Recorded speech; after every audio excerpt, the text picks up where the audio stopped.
दलितों पर अत्याचार होता है, उनका कोई मुकदमा दर्ज नहीं होता, दलितों को घोड़ी से उतार दिया जाता है, पानी पीने पे बच्चों को मार दिया जाता है, मुंह चरखड़े पे मार दिया जाता है। तो ये कुछ जातियों ने कंट्रोल कर लिया है कि दलित को कहीं इग्नोर कर दिया है। जो विकास राशि है वो चुनिंदा तबकों के यहाँ लगती है, दलितों के यहाँ कुछ विकास राशि नहीं पहुँच रही। एजुकेशन पे बजट घटा दिया है, आधा कर दिया है, कहाँ जाएंगे ये गरीब के बच्चे? सरकारी स्कूल में पढ़ते थे वे बंद करते जा रहे हैं, तो कैसे होगा? नेता बनने के लिए लाठी खानी पड़ती है और जेल जाना पड़ता है, पीटना चितना पड़ता है, वो सारे गुण उनके अंदर है, उन्होंने सब कुछ झेला है। अगर वो चंद्रशेखर के साथ समझौता कर लेती तो आज 2, 4, 10, 15 सांसद जरूर होते। उसने ऐसा किया नहीं क्योंकि वो वंशवाद चल गई। दलित वोट बैंक का सारा एकदम से थोक में चंद्रशेखर के एक कहने पे सब न वहीं दिया वोट। हमारे लोगों को जो है ये भाजपा वाले मानते नहीं है, क्या कि तो मायावती का आदमी। मंदिर बना रहे हैं, पता नहीं मंदिर में कौन से वैज्ञानिक पैदा होंगे। जय भीम साथियों, आप सभी को पता है चुनाव की तारीख का ऐलान हो गया है।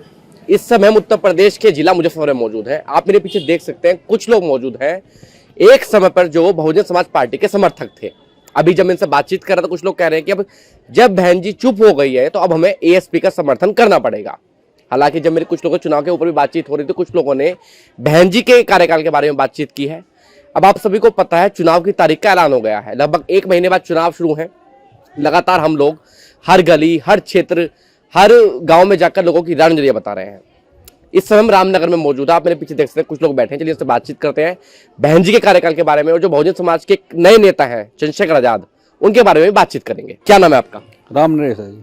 राम नरेश जी, मुझे आप एक बार बताइए, जिस तरीके से ये जो भाजपा है 10 साल भी बीत गए हैं। सबसे पहले तो आपसे बात करूंगा चुनाव के बारे में। भाजपा का एक नारा है सबका साथ सबका विकास। इसमें जो समाज है सबके साथ सबके विकास के नारे में कितना दिखता है आपको? इसमें काम तो सही कर रही है भाजपा, लेकिन हमारे लोगों को जो तवज्जो नहीं दे रही। जो बहुजन समाज पार्टी का आदमी, इनके दिमाग में एक है भाजपा के तो मायावती का आदमी है, इसलिए हम वोट भी दे रहे जब भी हमारी वोट नहीं मान रहे लोग भाजपा वाले। इसलिए हमें दुखी हुआ है कि हमारे समाज में भी आना चाहिए, लेकिन ये हमारे लोग सोच के तो बसपा के आदमी या मायावती के आदमी, इसलिए हमारी तरफ नहीं आते। मतलब आप ये कह रहे हैं कि जो सबका साथ सबका विकास है उसमें बहुजन समाज कहीं नहीं है? कहीं नहीं है ना, कहीं नहीं है।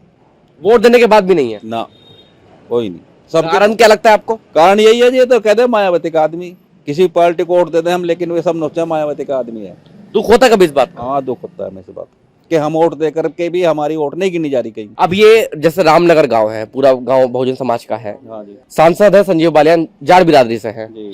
इस गांव में कितनी बार रुके? कोई पत्थर भी है उनके नाम का? ना, एक कोहड़ा बनवाया हमारे यहाँ, एक कोहड़ा बनवाया है संजीव बालियान जी ने। छोटा कोहड़ा है 10 साल में। हाँ, हम कहा था कि भाई हमारी वो बनवा दी जाए धर्मशाला, लेकिन धर्मशाला नहीं, एक कोहड़ा बनवाया बस। एक कमरा, उसके आगे बरामदा। संतुष्ट रहे आप इससे? नहीं, संतुष्ट नहीं है हम, क्योंकि हमारे जो है बस यही है कि हमारे लोगों को जो है ये भाजपा वाले मानते नहीं है, क्या कि ये तो मायावती का आदमी, इसलिए हमारे लोगों को तवज्जो नहीं देते। जो आप हैं मायावती का आदमी? हाँ, हम मायावती के आदमी थे, लेकिन मायावती अब चुप है तो हमने सोच रखा कि जो चंद्रशेखर जी हैं उनके साथ लगेंगे हम। अच्छा, बहन जी का जब आपने जैसे कार्यकाल देखा होगा, उत्तर प्रदेश की 4 बार की मुख्यमंत्री रही हैं, कितना बदलाव मानते हैं आज के उत्तर प्रदेश में पहले के उत्तर प्रदेश में? नहीं, मायावती जी ने काम अच्छा करवाया। जब यहाँ मुख्यमंत्री थे हमारे गांव में सबसे पहले सीसी करवाई थी उन्होंने, एससी समाज में। और वो सीसी आज तक ऐसी की ऐसी है। अभी ऐसी की ऐसी है, अब भी ऐसी की ऐसी है। बल्कि जो हमारे आसपास के गांव में जो एससी की बस्ती थी उनमें सब में जो है सीसी हुई भी है मायावती के जमाने की, जो अभी तक है। और उसके बाद किसी भी पार्टी ने समाज के बीच में जाके एक पत्थर भी नहीं लगवाया? ना, कुछ नहीं। गठबंधन कर लेना चाहिए था चंद्रशेखर जी से, इनके 2 विधायक बन जाते, 1-2 विधायक बन जाता उनका भी, लेकिन हमें तो उम्मीद है नहीं कि जो एक भी विधायक बन जा, वो सांसद बन जा। बहन जी एक्टिव नहीं है, कोई चुनावी सभा, कोई रैली, कोई संबोधन नहीं, तो कारण क्या? इस चुप्पी का कारण क्या है? बस ये तो हम कह नहीं सकते कि बाकी जो हिंदुवाद का वो फैला के सबको अपने तरफ मोड़ लिया उन्होंने। हाँ, मतलब जो है अब तो ये तो मायावती जी बता सके, पर बाकी उन्हें आगे बढ़ना चाहिए था। अमरपाल जी, मुझे आप एक बात बताइए, जब पुराना समय जो था, जब बहुजन समाज पार्टी बिल्कुल जोरों शोरों से अपनी सरकार बनाती थी, 4 बार की मुख्यमंत्री रही है बहन जी, योगी जी को भी 2 बार के मुख्यमंत्री हो गए उत्तर प्रदेश के, भाजपा, कांग्रेस और बसपा, इन सब पार्टियों में सबसे बेहतर पार्टी कौन है और क्यों है वो पार्टी सबसे बेहतर? आज के समय में तो भाजपा चल रही है फिलहाल। नहीं, भाजपा चलना अलग बात है, आपको कौन लगता है? पहले तो बसपा। बसपा क्यों बेहतर है? उसका कानून अनुशासन से सरकार चलाती थी और उसके सब पूरे समाज के लिए देखती थी वो। ऐसा नहीं कुछ लोगों की मुट्ठी में बन के रही थी, ऐसा नहीं, सब समाज के बारे में सोचती थी। और जो अब इस समय है, ये कुछ लोग कुछ जातीय कंट्रोल कर रही है पूरे समाज को, सब पूरे उसको, गवर्नमेंट को। कौन सी जातिया की बात कर रहे हैं आप? देखो बोर्ड लगा मिलेंगे वो राजपूताना गढ़, क्या उसमें कोई और कोई वो नहीं रहता? पीछे काफी विवाद भी है। ये महाराजा सूरजमल के ऊपर आप बता रहे हैं। हाँ, ये भी है। तो ये कुछ जातियों ने कंट्रोल कर लिया है कि दलित को कहीं इग्नोर कर दिया है, बस उन्हें राशन दे रहे हैं, अब वो चुप अपने खा रहे हैं और बस, कुछ नहीं और कुछ नहीं। एक भाजपा का एक नारा है, सबका साथ सबका विकास। इस सबके साथ सबके विकास में आप कहाँ समझते हैं बहुजन समाज को? सबसे पीछे ये साथ में है भी या नहीं है इनके? इन्हें तो ये दे रही है, इन्हें और नकारा बना रही है। वो इन्हें काम दे, रोजगार दे इन्हें, इनके ताकि ये आगे काबिल बन सके। तुम्हें पता है एजुकेशन पे बजट घटा दिया है, आधा कर दिया है। कहाँ जाएंगे ये गरीब के बच्चे? सरकारी स्कूल में पढ़ते थे, वे बंद करते जा रहे हैं, तो कैसे होगा? शिक्षा का स्तर गिर गया है, रोजगार भी नहीं है। हाँ, तो सरकार तो फेल रही है। मंदिर बना रहे हैं, पता नहीं मंदिर में कौन से वैज्ञानिक पैदा होंगे। जब हम मंदिर की बात करते हैं तो मंदिर का भाजपा का एक ही नारा है, भाजपा जब सत्ता में आई मंदिर वहीं बनाएंगे। अब मंदिर भी बन गया, इस बार मंदिर के नाम पे वोट मांग रहे हैं लोग। भाजपा के मंदिर से, राम मंदिर से आप क्या समझते हैं? मंदिर में विश्वास रखते हैं आप? नहीं, मंदिर में हमें कोई दिक्कत नहीं, वो बना रहे कोई दिक्कत नहीं, पर पूरे सब समाज का फायदा करे ना। अब ये मंदिर में पूरी देश का सहयोग रहा है, केवल वहाँ एक ही जाति का सहयोग थोड़ी रहा है, और वहाँ एक ही जाति का कंट्रोल है पूरे मंदिर पे। पुजारी एक ही उसके हैं, सारी जो वहाँ कमेटी बनी है सारी एक ही बिरादरी की है। बताइए, कोई दलित ब्राह्मण, दलित हो, यादव हो, कोई समिति में हो तो मुझे बता दीजिए। ये जो सांसद साहब रहे हैं संजीव बालियान, आपके क्षेत्र के लोकल नेता है। अब देखिए, मैं जब और बिरादरी में जाता हूँ तो कहते हैं बड़े एक्टिव हैं जी, हर दूसरे गाँव में जाते हैं, कोई भी काम को मंदा नहीं है। बिरादरी में ही एक्टिव है, कुछ जो पकड़ वाले गाँव है जो उनके बिरादरी गाँव, उनमें ज्यादा एक्टिव है। बाकी किसी छोटे या दूर जो समाज से कटे हुए उनमें नहीं जाते ज्यादातर। मजबूरी है करना, लोग या तो चंद्रशेखर को जाएगी या भाजपा को जाएगी, क्योंकि मायावती तो एक्टिव है नहीं इस समय। प्रत्याशी तो देखिए, आपके सामने 3 प्रत्याशी हैं। अगर मैं सीट की बात करूं, दारा सिंह प्रजापति जो है वो बसपा से आए हैं, और हरिंदर मलिक सपा और कांग्रेस के गठबंधन से आए हैं, संजीव बालियान रालोद और भाजपा से हैं। अब 3 प्रत्याशियों में किसे चुनेंगे और क्यों चुनेंगे? देखो, अगर मेरे हिसाब से बसपा तो मुश्किल आ पाएगी, ठीक है, भाजपा आ सकती है या सपा आ सकती है। तो मेरे हिसाब से तो उसको भाजपा को वोट देना ठीक रहेगा। तो मतलब जब आपको कोई चीज पसंद नहीं है, पार्टी की योजनाएं पसंद नहीं है, वोट बेकार करना बेकार। समर्थक बहुजन समाज पार्टी के हैं, लेकिन अब वोट नहीं देंगे आप। अगर वो चंद्रशेखर के साथ समझौता कर लेती तो आज 2, 4, 10, 15 सांसद जरूर होते। उसने ऐसा किया नहीं, क्योंकि वो वंशवाद चल गई, कांग्रेस भी वंशवाद में खत्म हुई और ये भी खत्म हो जाएगी। जो सबका साथ सबका विकास वाला जो नारा है, उसमें बोला कि आप दलितों का विकास नहीं हुआ है, बहुजनों का विकास नहीं हुआ है। कारण क्या है और किस तरीके की समस्या है इस सरकार में? इस सरकार में समस्या जो है कि जहाँ दलितों पर अत्याचार होता है उनका कोई मुकदमा दर्ज नहीं होता, दलितों को घोड़ी से उतार दिया जाता है, पानी पीने पे बच्चों को मार दिया जाता है, मुंह चरखड़े पे मार दिया जाता है, कोई घोड़ी पे चल के जा रहा है उसी घोड़ी मार देते हैं, सब मार देते हैं। ये कहाँ का तरीका भाई? ये तो अत्याचार हो रहा, क्योंकि अब ये तानाशाही सरकार है।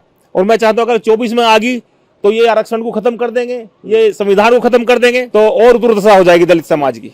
ये समस्या रही है कि आज भी जो बहुजन समाज है वो अपनी मर्जी की जिंदगी नहीं जी पा रहा। बिल्कुल सही कहा आपने, बिल्कुल नहीं जी पा रहा। और जो विकास राशि है वो चुनिंदा तबकों के यहाँ लगती है, दलितों के यहाँ कुछ विकास राशि नहीं पहुंच रही। ये 5 किलो अनाज है, इसमें क्या कर लेगा आदमी 5 किलो अनाज? जैसे गांव है, ये बहुजन बहुल्य क्षेत्र है। हाँ। इस गांव में मुझे आप बताइए 10 साल में भाजपा के द्वारा एक पत्थर लगाए हैं? हाँ, एक जो हमारे गांव का दलित प्रधान बन गया था, उस वजह से यहाँ एक कमरा बरामदे सहित संजीव बालियान ने दिया है। लेकिन जिस अनुपात से हमारे यहाँ विकास राशि लगनी चाहिए थी वो नहीं लगी। 10 सालों में एक कमरा मिला है, हम उसको मानते हैं कि कमरा मिला हमें। भाजपा का जो विकास है, जो भाजपा का जो विकास मानते हैं आप, वो किस तरीके का विकास मानते हैं आप? देखो जी, हमारे दलितों के लिए तो कुछ करा नहीं। दलितों के लिए तो बहन जी का स्वर्णिम काल रहा है। अब बल्कि बहन जी ने तो दलितों के लिए, सबके लिए काम किया। उन्होंने किसानों के लिए रिकॉर्ड रेट बढ़ाया, एक सीजन में 40 रुपए बढ़ाए। आज तक का रिकॉर्ड है, किसी भी मुख्यमंत्री ने बढ़ाया। और ये जानते भी सब है, ये जानते भी सब है, लेकिन दलित नेता होने की वजह से उसको कोई तवज्जो नहीं देता।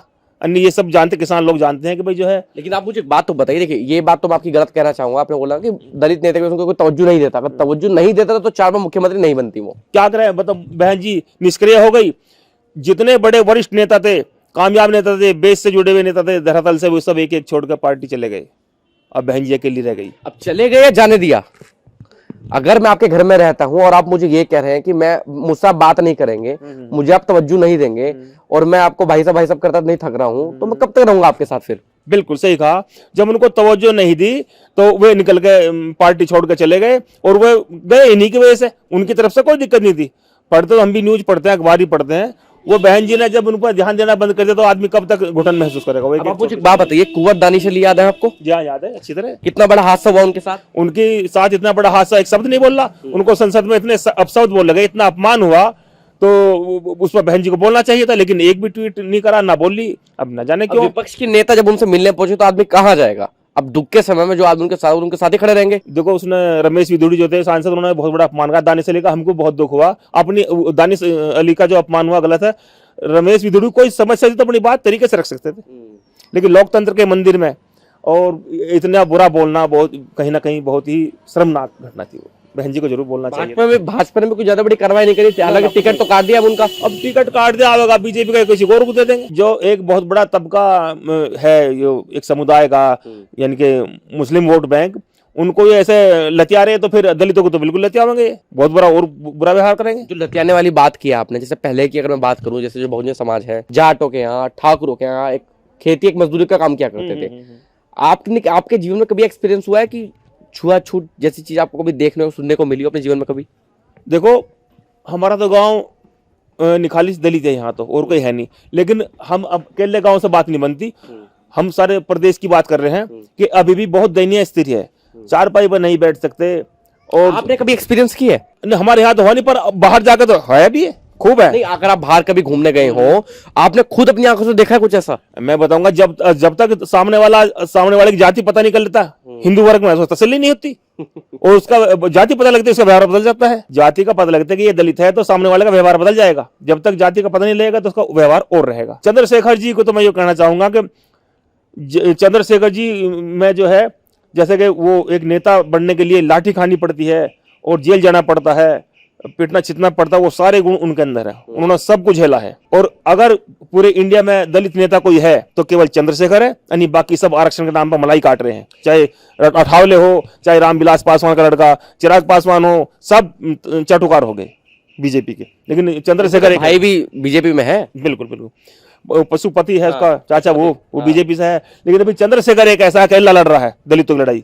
और मैं चाहता हूं कि नगीना में अगर मेरी आवाज वहां तक पहुंचे तो नगीना में मैं चाहता हूं जितने दलित वोट है कम से कम वे तो एकदम इस पर जाने चाहिए, चंद्रशेखर पर। सबको नकार दो और चंद्रशेखर को जिताओ। तो मुझे आप एक बात बताइए, खतौली आपकी विधानसभा है, खतौली में उपचुनाव हुए, चंद्रशेखर ने यहाँ पर काफी काम किया उस चुनाव में। मुझे ऐसा लगता है खतौली सीट जो आज आरएलडी के खाते में है, वो कहीं ना कहीं चंद्रशेखर की देन है। हाँ बिल्कुल, चंद्रशेखर का जो गठबंधन था तो बिल्कुल पूरा का पूरा, अन्य तो सवाल ही पैदा नहीं था, मतलब भैया जीत जाते। जितना दलित वोट बैंक का सारा एकदम से थोक में चंद्रशेखर के एक कहने पे सब ने वही दिया वोट।